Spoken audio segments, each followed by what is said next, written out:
ఏం చెప్పారమ్మా డాక్టర్లు? బోన్లో ఉన్న ఒక క్యాన్సర్ మేడం. అది ఇప్పుడు ప్రస్తుతానికి ఆపరేషన్ చేయలేమని చెప్పేశారు మేడం. 16 సంవత్సరాలు వచ్చాక చేస్తామని చెప్పి, అది కూడా కన్ఫర్మేషన్గా చెప్పట్లేదు. ఆపరేషన్ అవుతా లేకపోతే లేదని చెప్పేశారు. 2 విధాలుగా సార్ చెప్పారు. కానీ పాపకు బ్లడ్ అది ఎక్కించుకోవట్టు సిఎంసీకి 6 నెలలకు ఒకసారి వెళ్తుండాలంటే చాలా ఇబ్బంది అవుతుంది మేడం. ఎంత అవుతుందమ్మా వెళ్ళినప్పుడు? సిఎంసీకి వెళ్ళాలంటే 20,000 దాకా అవుతుంది మేడం నాకు. ఓన్లీ పాపకు ప్రైవేట్గా బ్లడ్ ఎక్కించాలంటే ఒక 7,000 8,000 అవుతుంది. బ్లడ్ ప్యాకెట్ మీద దానికి అమౌంట్ కట్టి పాపకి హాస్పిటల్ బ్లడ్ అది ఎక్కించాలంటే.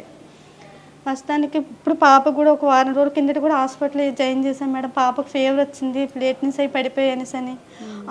ఆఖరికి హాస్పిటల్లో పాప ట్రీట్మెంట్ చేయించడం కూడా నా దగ్గర రూపాయి లేదు మేడం.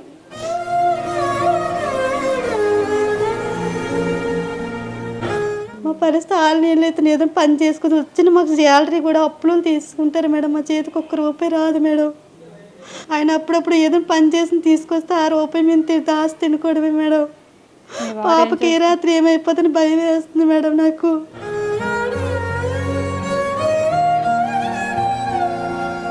పాపకు హాస్పిటల్ తీసుకెళ్తుంటే సరిపోతుంది మేడం. ఇప్పుడు ఇల్లు కూడా ఖాళీ చేసి మన రోజు ఇల్లుగాలు వచ్చి ఫోన్లు చేయడం, ఇంటికి రావడం, గొడవ అది పెడుతున్నారు మేడం. ఎంతమ్మా అదే? 3,700 మేడం. 7 నెలలు అద్దె ఇవ్వాలి. ఫంక్షన్ పెట్టాను, ఫంక్షన్ కూడా పాపకి రావట్లేదు.